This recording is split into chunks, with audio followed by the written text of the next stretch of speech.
We here at the Sports History Network proudly partner with 26 podcasts, all revolving around the history of sports. But did you know that many of our hosts were sports history authors way before they started their shows? It's true.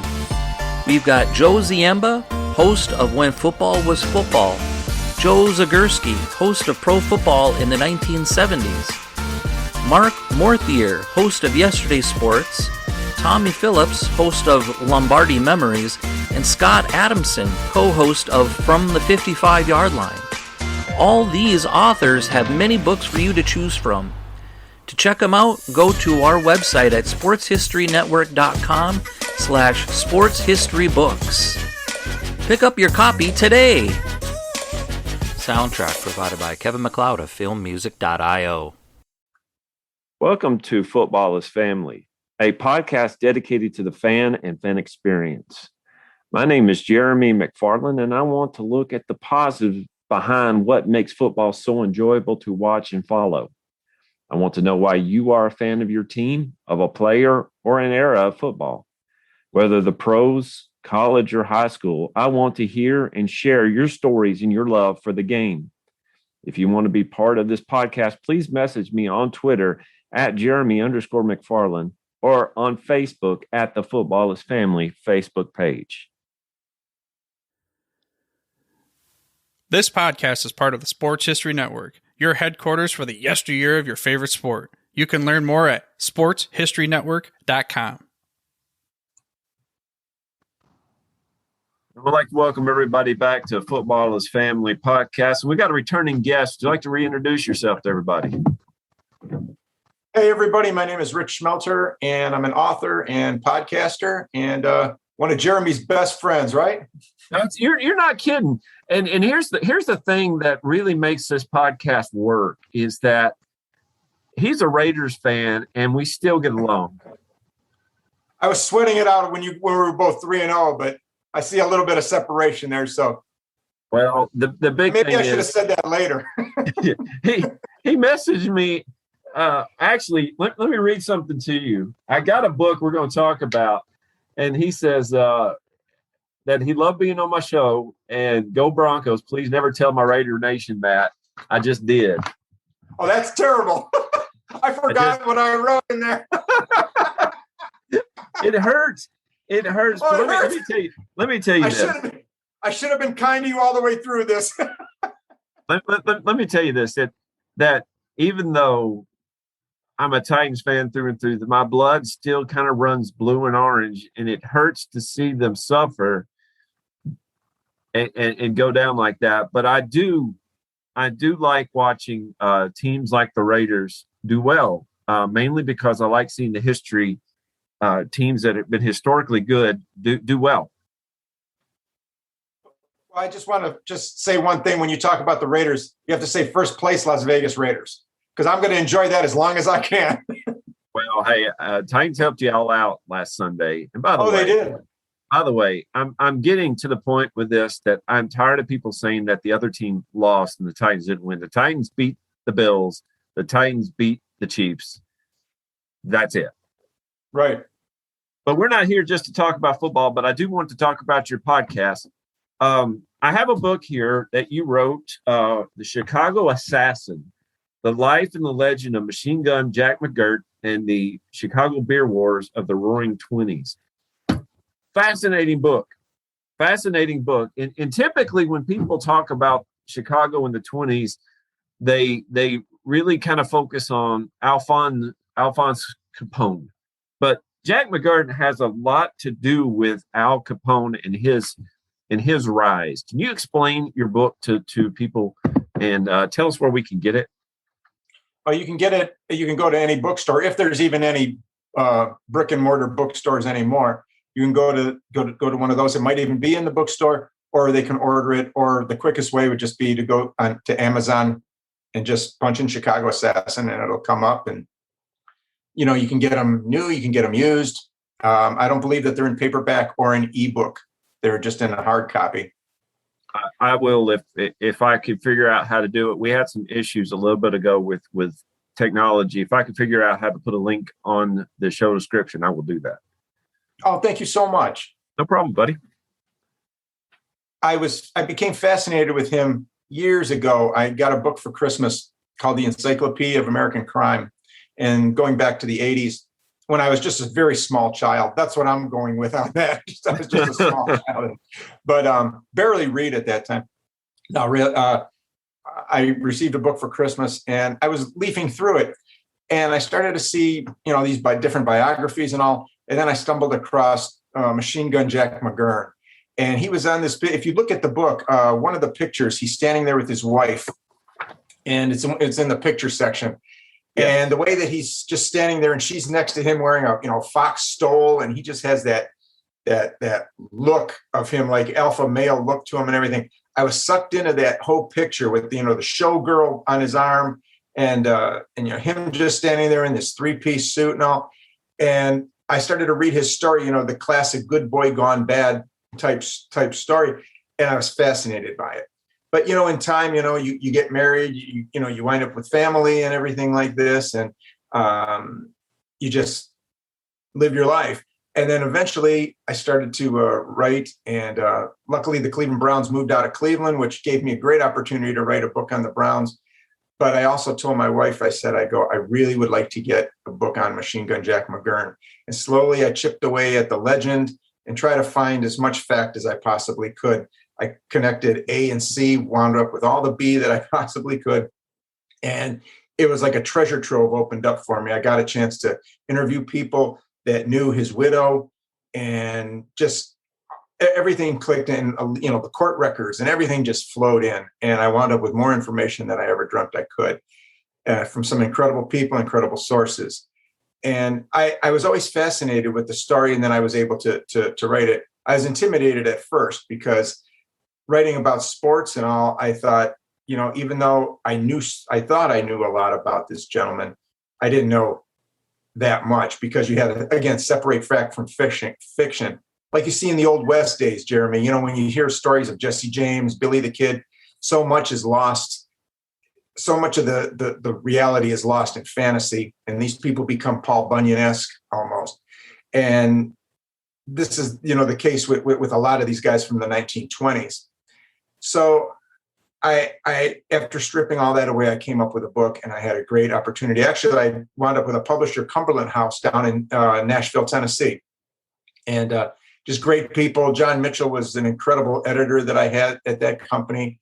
And he really made that book, blossom. He had so much knowledge on it anyway, because they were really coming out strong as true crime writers or true crime publishers. And it was just a great opportunity. The reason why I selected Jack McGurn was I always liked stories within stories. And, a lot has been written about Al Capone, but nothing was written about this incredible human being that, just the life that he led and what he did for a living out of circumstances beyond his control when he was younger. I'll tell you what, though, if you're standing next to a lady like this, you probably would be grinning ear to ear too. Oh, she was a pistol. I had a chance to talk with a lady that she lives in Los Angeles now. And this Louise Rolfe, his wife, she was married 10 times. And of course, she said Jack McGurn was the love of her life. His real name was Vincenzo Gabardi. Yeah, I was going to ask you how to pronounce that. Yeah, Vincenzo Gabardi. And it started off Gabardi. And he changed his name because he wanted to try to get into boxing. And at that time, the boxing world was closed off to Italians. And it was really just, Jewish and Irish boxers. So he chose the name Jack McGurn, battling Jack McGurn. And the machine gun came later, which is funny because he always preferred a pistol or a knife, when out on his assignments for Al Capone. And there's really no record that he ever used a machine gun, but it sounded really good. It's better than, pistol Jack McGurn, or, Oh, yeah. But I'm sorry, go ahead. Yeah. No. You were talking about pistols. His first 3 kills, if I read it correctly, were pistols. Yes. Now, he had and I guess if anybody grew up during the time of Home Alone, we remember the Wet Bandits. He had a way of showing his kills as well. Can you tell us what that was? Machine Gun Jack McGurn? Yes, yes. When he killed the first three people, he left something for them. Oh, a nickel, meaning that their lives were worth just nothing but a nickel. That was an old expression that, this isn't, the guy's life isn't worth a nickel. So he would leave a nickel. He would leave a buffalo head nickel there. You were talking that he came from a bad situation. He had a pretty decent childhood, for what I understand, but both of his biological father and his stepfather were taken. And somebody's trying to call me right now. No, were taken away from him way too soon. Can you tell us what happened with them? Well, when I first did this project, all the facts were pointing to that his biological father was gunned down by a case of mistaken identity. Right. And then later, I found out from other scholarships that his biological father passed away. He came down with some type of an illness back then that's probably obliterated from the earth now, went to bed after a hard day's work and just passed away. So this information came to light for me about 10 years after I wrote the book. I wrote the book in 2008. No, it was published in 2008. And I learned that information probably about 2015, actually. And from another source. And so, it's like you don't know which to believe. I would probably venture to say it's probably the second source, that maybe the father did pass away, from everything pointing to it, that the father did actually pass away in his sleep. And but his mother did remarry. She married a man named Angelo DeMora, and he was a grocer. And then they moved to Chicago. And now his father was gunned down. At that time, the grocers were selling sugar to the bootleggers. And the Jenna family pretty much covered that home market, and they were ruthless. They were ruthless in that area where Jack McGurn grew up with his stepfather, who he loved dearly. He loved dearly. And because he wasn't that old when his biological father passed away. I believe he was about 8 or 9, depending on what birth date. A lot of places have that Jack McGurn was born in 1901, 1903, 1902. I went with the 1903. And because everything pointed to that from his birth certificate and all. But I got off point over here. So Angelo DeMora, he was selling the sugar to the Jennas, but not exclusively. He was selling it to other people. And the man was a grocer, and he was trying to provide for his family. And what happened was the Jennas didn't like it, and they gunned him down in front of his store.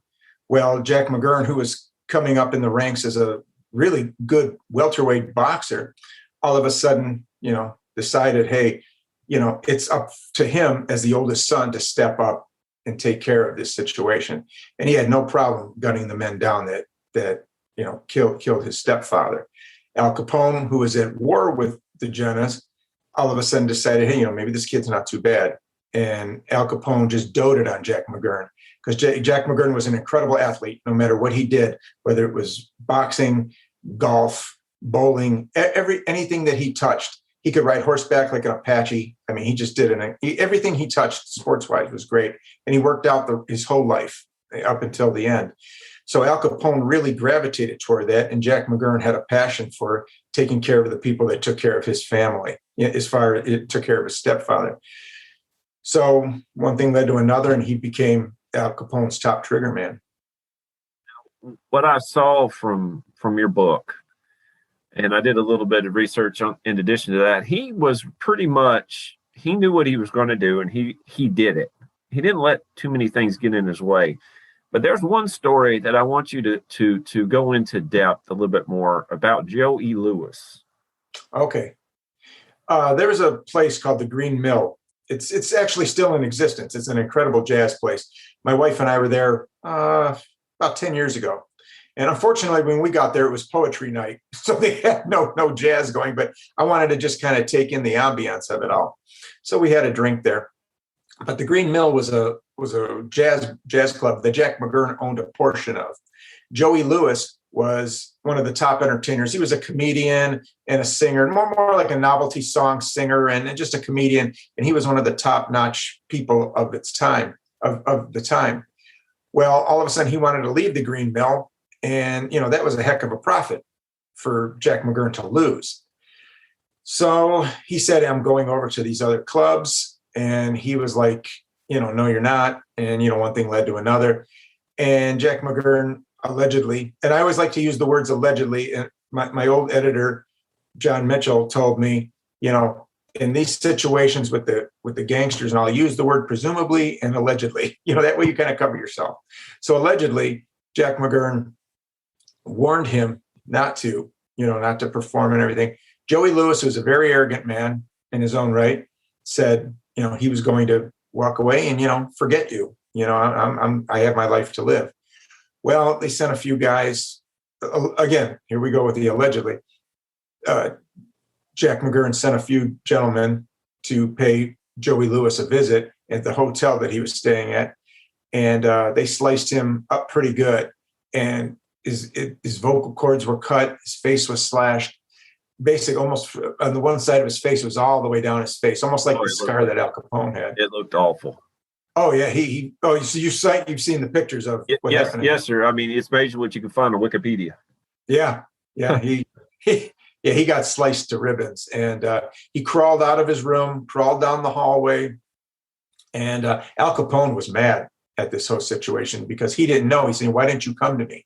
So Al Capone straightened it out, and he wasn't going to, really slap Jack McGurn on the knuckle. Maybe he slapped him on the knuckles like somebody would at a parochial school, but that was still his boy. That was still his guy. So he got probably stern reprimand and all. And Joey Lewis recovered, and he wound up. They actually made a movie of his life called Pal Joey with Frank Sinatra back in 1957. Of course, they omitted the whole Jack McGurn thing. They went around it and all, but they didn't refer to Jack McGurn as Jack McGurn. Probably a good thing. Right.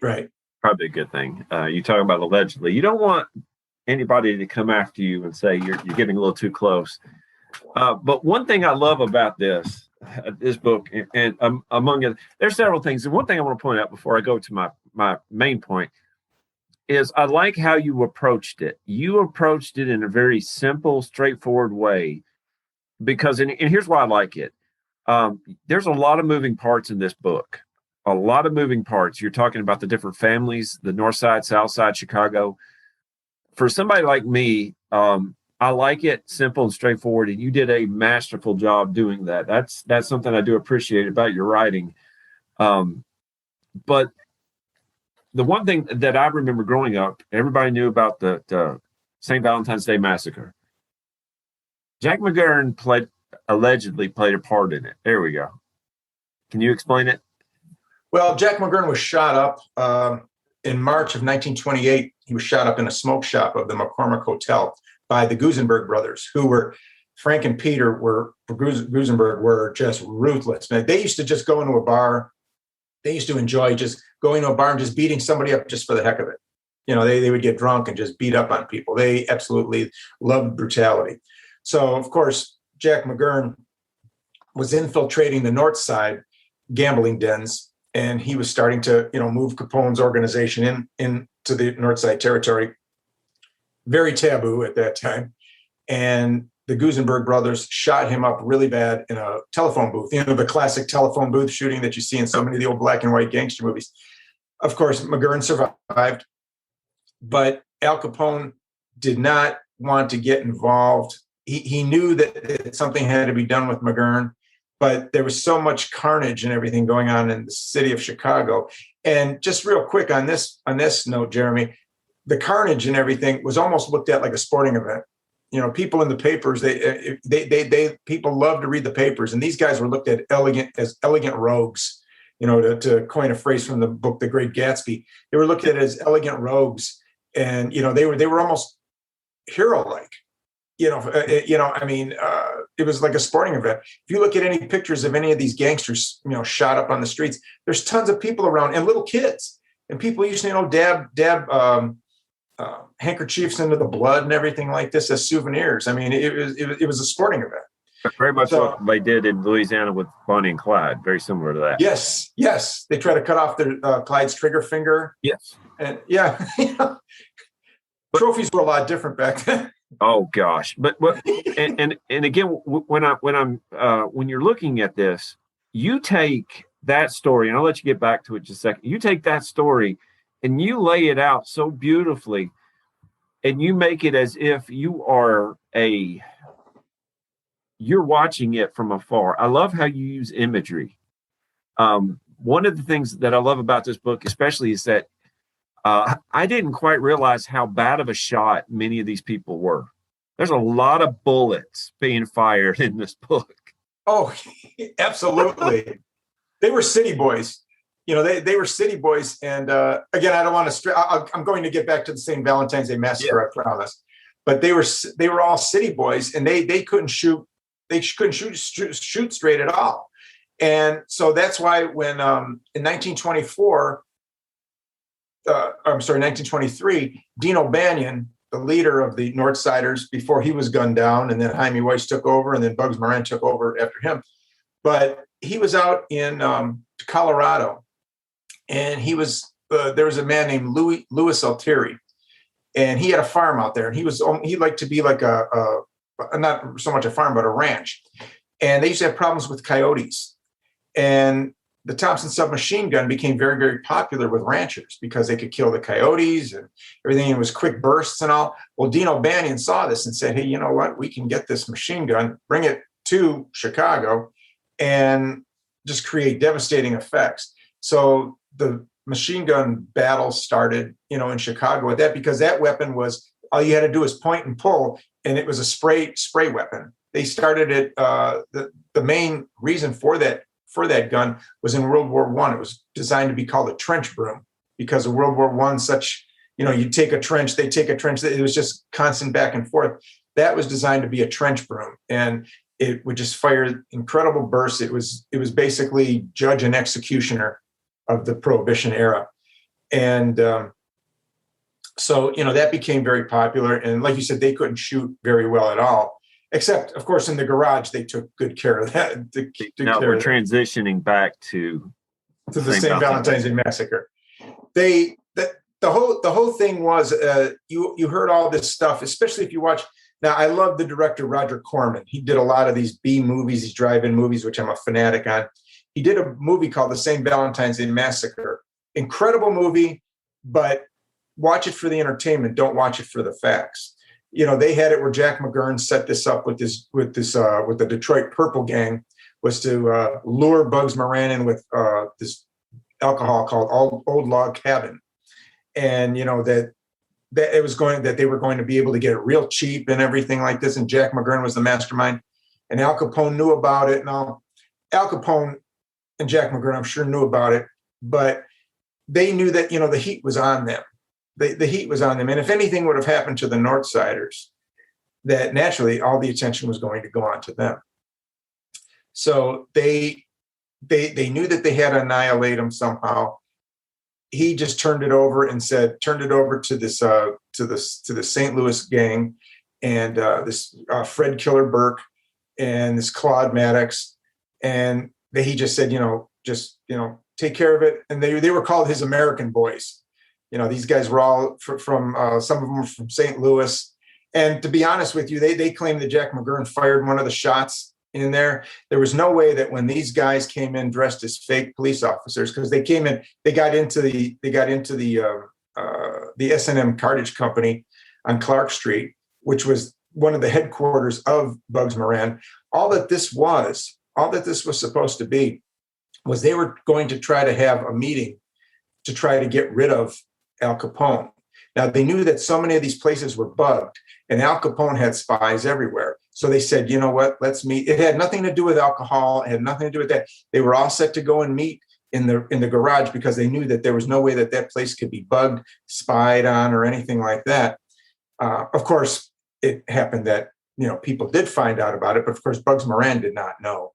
And that way, if you look at that picture with these guys gunned down on the ground, there was no way that the hierarchy, think about this with a company. If you have grunts that are working for you, would you be dressed in such incredible 3-piece suits and overcoats and everything loaded with wads of cash and all, and you're going to actually be unloading this and getting yourself dirty?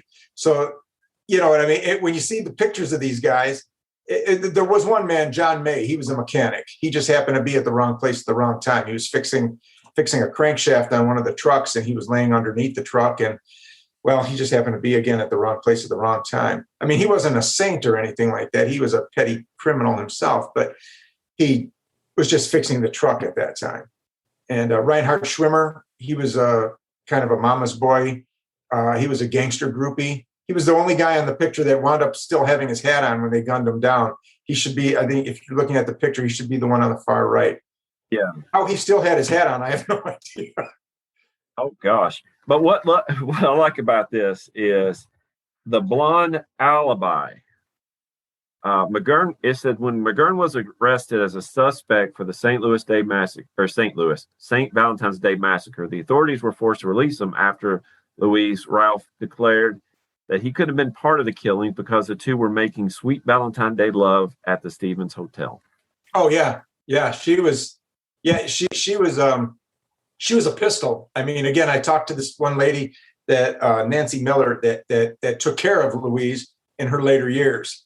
And she just told me incredible stories. But yeah, Louise was a pistol. I mean, you know, sex was like like breathing air for her. I mean, she was all any man could ever want. Sweet Valentine's Day love. Yeah. That sounds like a fragrance. And you know, if you think about this though, Jeremy, you know, you think about this nowadays with all the technology and all that, you could be holed up in a room. Of course, if you're holed up with a person like Louise Rolfe and you're making sweet Valentine's Day love for 2 weeks, you know, odds are you really don't care about anything else. However, you know, in between breaks, sessions, you know, eating a lot of oysters, vitamin E, you know, to regain yourself, you know, you had to do something. So, I mean, all that you basically did was just listen to the radio, read the newspapers, and you could probably have to go stir crazy there, you know, being held up in there for so long. Again, you're with an incredible blonde, but you know, you can't be doing that all the time. No, it sounded like Al Capone was getting a little stir crazy during some of the hard times. He was, even though he was in an amazing hotel room, what I understand about the writing is that he had steel or iron on the wall, the windows. Oh yeah, he had bars up on the windows, you know, that you could close them like shutters, steel shutters to close the windows. He had a car specially made.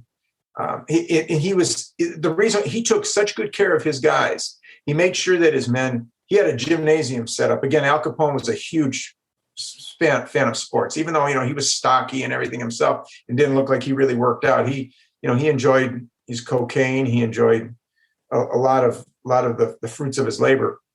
But he insisted that his men work out, his men stay clean shaven, that they always tipped their hats to ladies, opened doors for ladies, gave up your seats on a subway or on a streetcar for ladies. Those were his customers. You treat those people with respect. And he paid his men well. And the reason why he liked to do all this, especially with the whole working out thing, was most of the other gangs, they'd sit around, smoke cigarettes, drink, gamble, blah, blah, and they were severely out of shape. And their reflexes weren't that quick and all. So he ran that company. So many people look at Al Capone like he was a tyrant and all. If you look at that, he ran his organization almost like, you know, U.S. Steel did at that time. I mean, he ran his operations.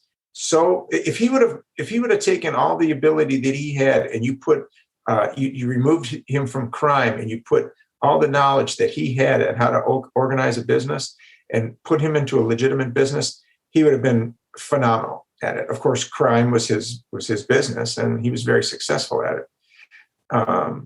But getting back to the St. Valentine's Day massacre, he didn't want anything to do with it. He left. Jack McGurn knew that the heat would be on him. And again, there were so many rumors that, you know, Jack McGurn was one of the machine gunners. There was no way that any of those guys that went into that garage were known to those men. Because, again, I wasn't a fly on the wall. I wasn't in there. But they would have put up a fight, and they said there was no fight at all. And if Jack McGurn would have walked in, they would have known him. And he wouldn't have gotten near there. So I truly believe that he had nothing to do with it. Al Capone had nothing to do with it. They knew about it.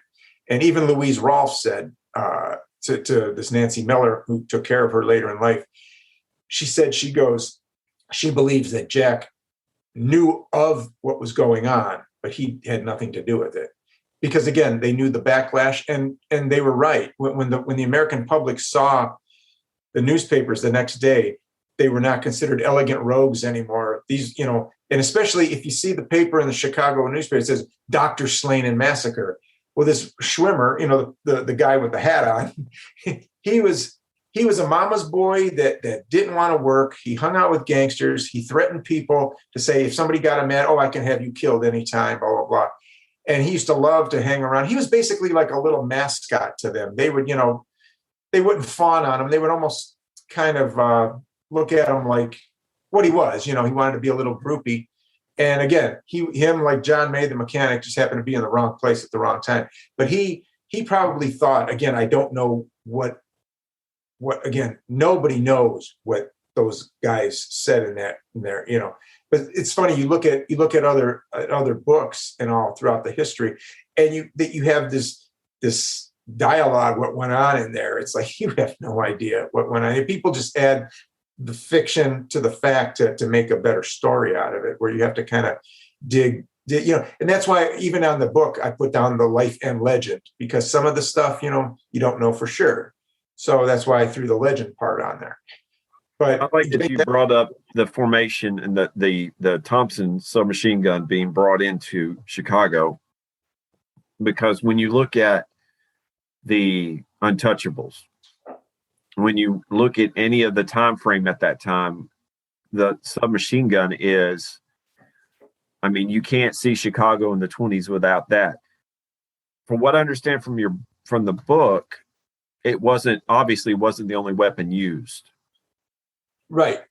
Shotguns were popular. Shotguns, yes. Definitely shotguns, and of course pistols, when the guy could shoot a pistol. Knives, a lot of people would sneak up on people, straight edges. But the Thompson submachine gun was always synonymous with Chicago. And, they called it the Chicago typewriter. And just a point, Jeremy, you ever see any of the old movies where these guys are walking around with violin cases? Yeah. It is proven you could never get a Thompson submachine gun into a violin case. But again, it made for great copy. Come on, no, you can't take that away from us. We want to see the violin case. I'm sorry, and also the Denver Broncos are a fantastic football team, also. But I had to get that in there. Now you're undercutting my past. Man, I tell you, Rick, I'm sitting here. I enjoyed your book. I recommend this book completely. We were talking that, this isn't just a football podcast. This is a family podcast. You are my friend and family. I recommend this book because he's a good writer. And like I said, you take it and you make it to the point where you explain things, the family relations, how he got there. And that's something I appreciate about this book. But one thing I do enjoy about talking with you is your love of movies. Now, over on my corner here, and I'll have to get it while you're explaining things, I have the Stay Puft Marshmallow Man. Hold on, let me get it for you real quick. Okay.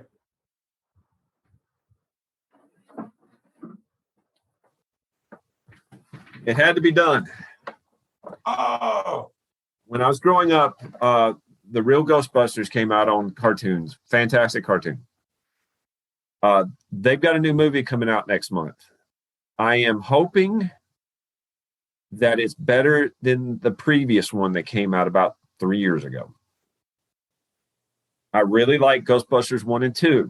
Do you have an opinion on this upcoming Ghostbusters movie? I'm going to break your heart, but I've never seen Ghostbusters. All right, and that's it for today. That's it for today. I'm really striking out with that. I try to give you a cheap shot on the Broncos, and the machine gun doesn't fit into a violin case, and that's strike three. Next thing you're gonna come over here and you're gonna kick my dog, huh? Thanks, Jeremy. It was great talking to you. It was great to talk to you. No, tell me, you like B movies. I love B movies. Give us, in your opinion, some B movies. And when we say B movies, we're talking about these are 1950s type movies that were made on a shoestring budget that are classics now. We last time we talked, you and I talked, we talked about The Blob. One of the worst acted B movies, but it's classic. Steve McQueen's in it. It's classic. Anything Steve McQueen's in, it's an instant classic. Give us some B movies, especially now it's close to Halloween, that we need to watch. Oh, gee. There's one out. I just found out about it not too long ago, and it's great. It's called She Demons.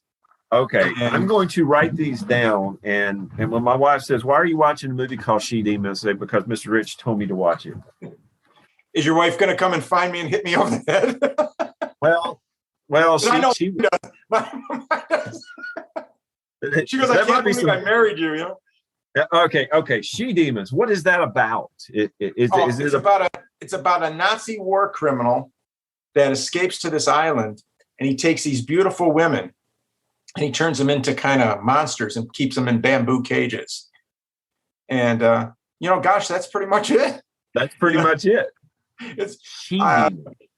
I'm trying. Did you ever hear of Plan 9 from Outer Space? Okay, I have heard Plan 9 from Outer Space, and I have never seen it. Oh, Jeremy, if you want, Plan 9 from Outer Space, I actually watched it and I was glued to it because, well, I have no class when it comes to these movies. People, it's funny because people always look at me and they, if I recommend them, I could say Gone with the Wind's a great movie. And they just look and say, no, it's not because you recommended it, but, but I'm kind of in my own, but it's funny because I have this, you find out that there's people all over the world that are fanatical about these movies. And it's just great to reach out to these people. And some of them I actually work with, and that and it's what you kind of like look around like this because you're almost ashamed to say that you like these movies, and you find out others like it, and you wind up with this little cult of weird people like yourself. Not you, but I mean me. But I have a sign up on my wall here that says "Weird is a side effect of awesome," and I'm pretty awesome. So there you go. All right, right back, my friend. Now we're back on the same page. See, you rebounded from the violins and the Broncos, and and now Ghostbusters. Oh, now Ghostbusters. But what I heard about that movie is it's absolutely the worst movie ever made. There's some that are even worse, but if you really take Monster a Go-Go, I would say it's probably pretty bad too. But we can get into that in a minute. But Plan 9 from Outer Space, if you watch this movie just for the comic relief, the flying saucers are actual hubcaps from cars.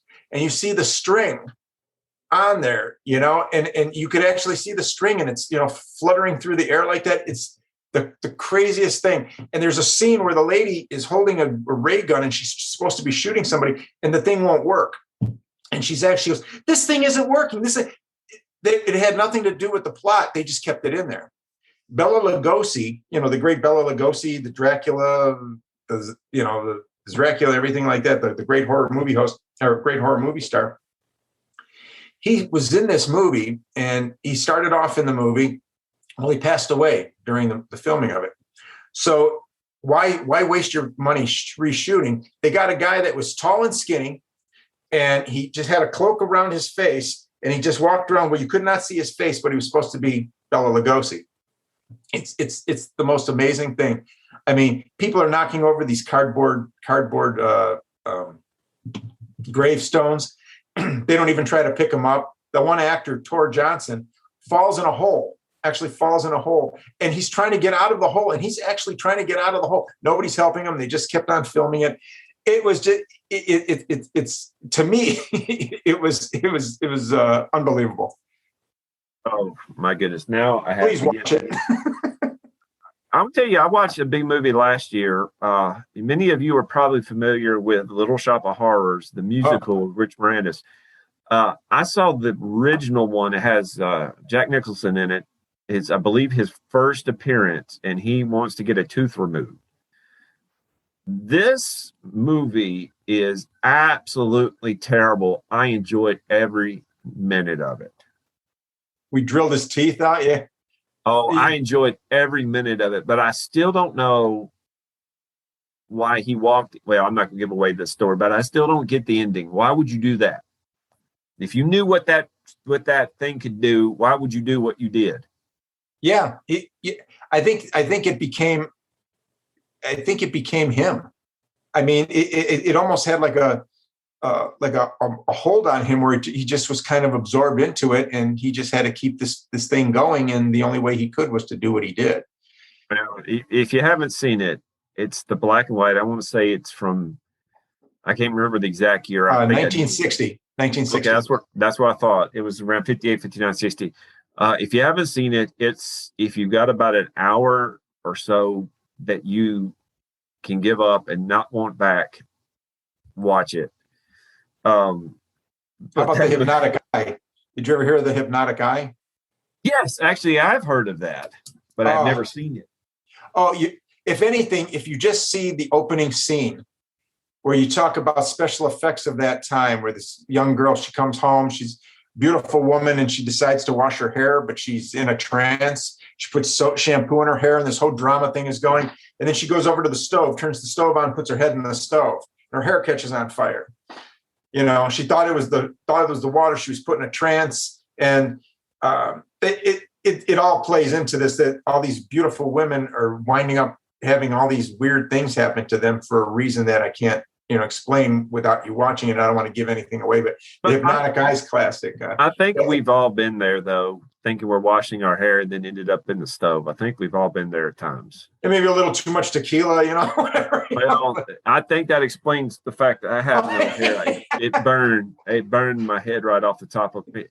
But you have a lot of interest, and we'll wrap this up because I've enjoyed every bit of this, and I will have you back on again if you would like, my friend. I would love it. I was looking so forward to this. I want you to plug your books, but also you have a really good podcast. Thank you. Would you like to plug that as well? Yeah, I'll plug the podcast first. Back in February, I was interviewed by a man named Josh Murphy, who has a podcast called Raiders Fan Radio. And him and I, right before we got started, he said, you wrote this book. I wrote a book called the Raiders Encyclopedia. It's the first 50 years of the team's history. And it's from 1960 through 2010. And him and I just wound up having this great, bond in this. And I talked to him for 40 minutes and I felt like I knew him for 40 years, kind of like I do with you. I just feel like I've known you for years. And then right before we went on to the air, he told me, he goes, did you ever think about doing a podcast? Because I told him I was interested in doing a podcast on Hollywood history and things like that, with B movies and all. And he said, did you ever think about doing a podcast on Raiders history? Well, I almost fell out of my chair. So I was on such a rush with endorphins, like I get when I work out or run. I just had this surge of endorphins where it was just an amazing opportunity. But then I was intimidated at first, thinking, geez, I don't know anything about this stuff. Well, I learned it and all, and got the microphone, did everything I'm supposed to do. And in July, I started recording these. It's called Silver and Black Flashback, and I'm on his network.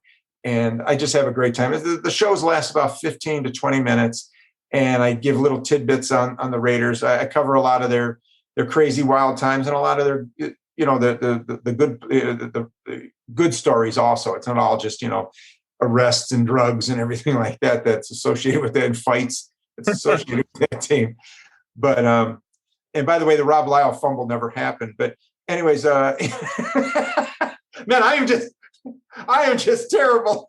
Oh gosh, it's hurting. It's hurting sitting over here. He's in Ohio. I'm here in Tennessee, and it's kind of like you could just feel the daggers.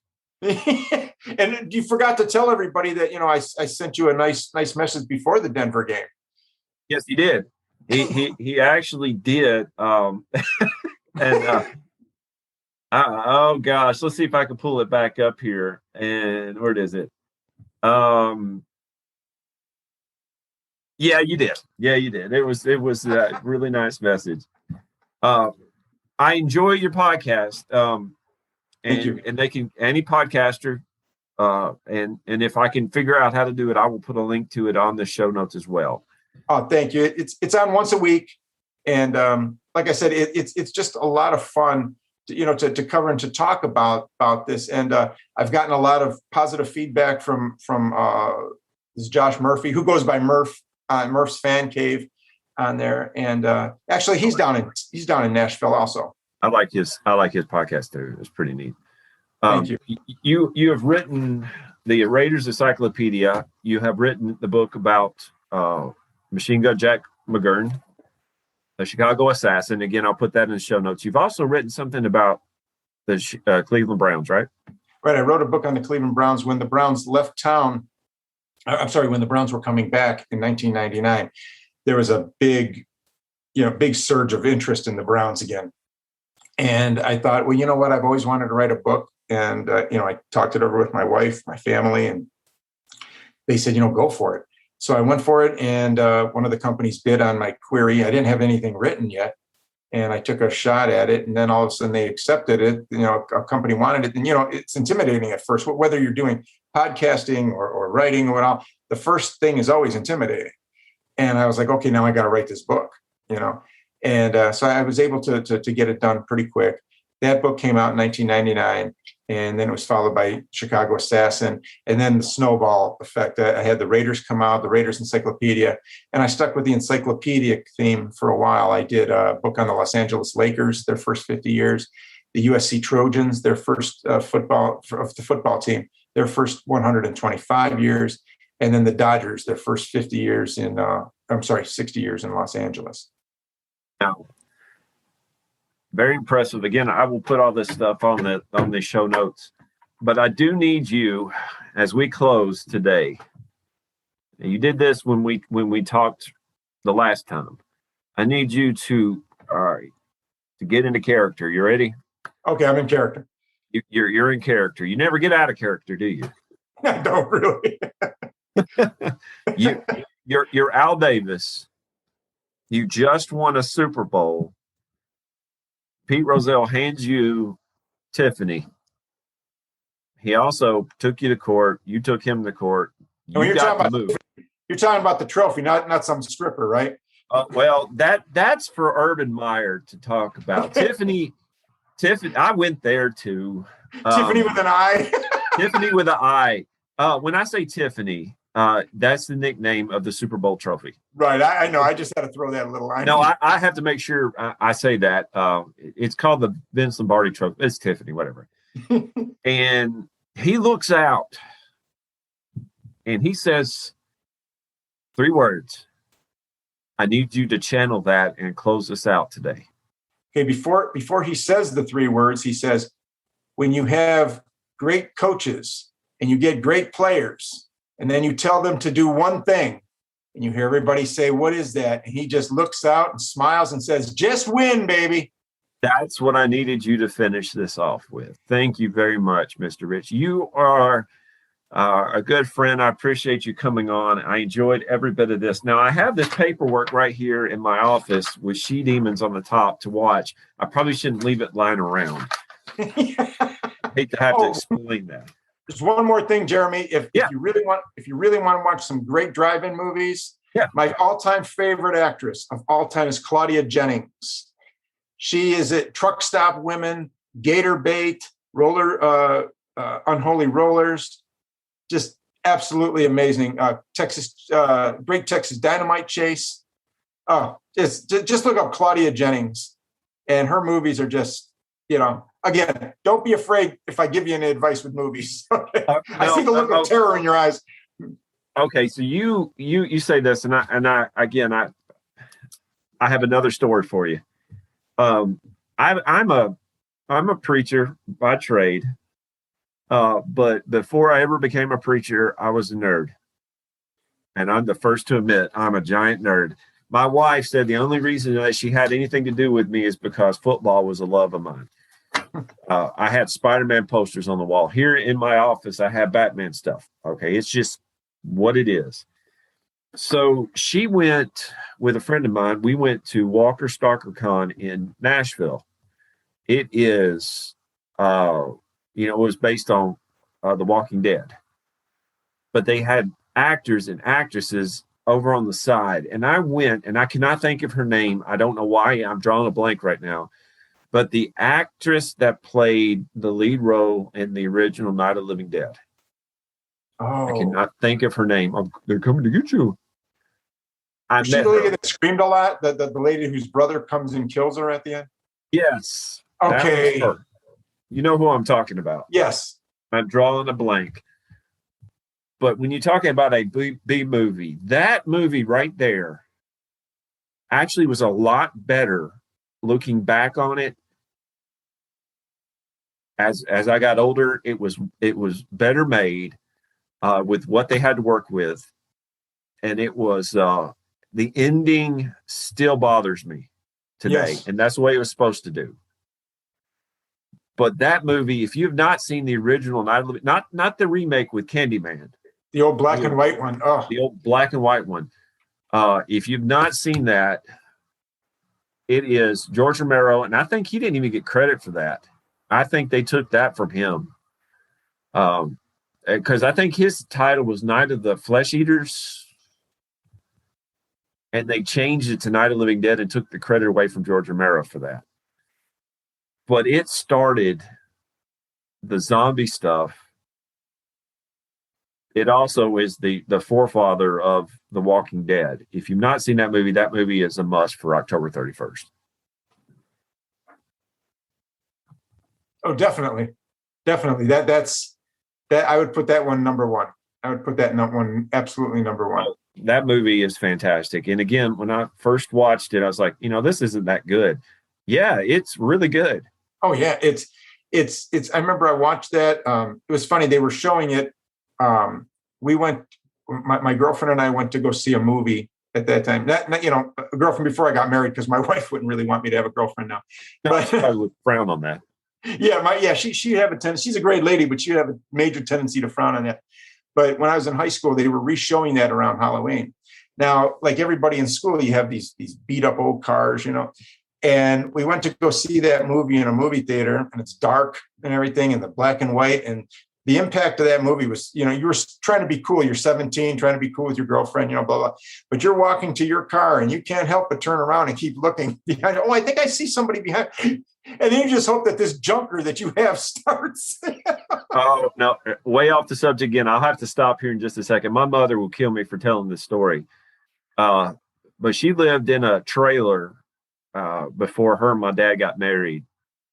A little trailer off on a dirt road in Dixon County, and they went out and watched The Legend of Boggy Creek. Oh.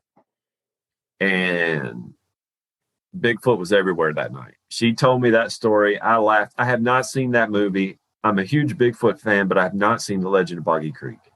I don't know if I want to, because I'm afraid that it's going to be a letdown. Yeah. Now there's just so many of these movies. Like I said, the drive-in queen, Claudia Jennings from the 70s, she was, to me, she had great, if you see her eyes, she could play incredibly intense roles. And if you ever see one of her movies, The Great Texas Dynamite Chase, some of the scenes are a little risque, but especially with you being a preacher and everything, I don't want to promote that with you, but some of them are risque. But I mean, she was just I thought she was just an incredible B-movie queen. I mean, just incredible. And some of the movies that she did were, really, sucked you in. Judith O'Day. Was that her name? Judith O'Day. And I met her there at Walker Stalker Con. I could have had a picture with her, but they charged like $50 for that. And I thought, yeah. No. I remember that with her brother. Her brother had the driving gloves on and drove that 67 GTO. He did. Right? They're coming to get you, Barbara. Yeah. And the little girl in the basement with the father, No. Oh. Yeah, anything with kids in it is scary. As I have 3 kids, Children I know what I'm talking about. Children of the Corn. Oh no. Well, Mr. Rich, thank you for coming on today. Oh, thank you so much, Jeremy, for having me. I had a great time. I was looking so forward to this with you. Let's have you back on when we can talk about, either the Broncos or the Titans in the Super Bowl and the Raiders staying home. Okay. Can I leave you with one more thing? Love your Raider Nation. Just win, baby. I had to get that in. Yes, you got to get it in. Thank y'all for listening. I'm never going to be on your show again, am I? It's iffy right now. It's iffy. This podcast is sponsored by Play Classic Sports Simulation Board Games, spelled with 2 A's, P-L-A-A-Y. Realistic board game recreations of professional football, hockey, baseball, NASCAR, golf, and more. They cover 9 sports in all, with a 10th, basketball, coming in 2022. You can relive great sessions of the past, create what-if matchups from different eras, and much more. It's fun. So if you're into sports history, you should check them out. That's Play with 2 A's, P-L-A-A-Y, classic.com. And don't forget to use the code SHN at checkout and get 10% off your first order. Hey, are you ready for some football? Some fantasy football? How about some daily fantasy football? Silly questions, right? Of course you are. You're ready to talk some smack and win some cash every Sunday, and Thursday and Monday, and whenever there's football games. The Sports History Network invites you to play your daily fantasy football this season at thrivefantasy.com. Thrive Fantasy offers hundreds of thousands, millions in cash every day on NBA, MLB, PGA golf, cricket, esports, and of course, NFL football. And just to get the 2021 NFL season started right, Thrive Fantasy is holding its $100,000 guaranteed contest with a $20,000 first prize. Sign up with Thrive Fantasy today to get a 100% match bonus on your first deposit for up to $100 in free daily fantasy football play. Visit sportshistorynetwork.com/thrive. That's THRIVE, or enter promo code SHN when depositing at the cashier. Join Thrive Fantasy today, earn cash prizes, and support great shows like this at the Sports History Network. Now that's a win-win-win situation for you to kick off your own NFL season.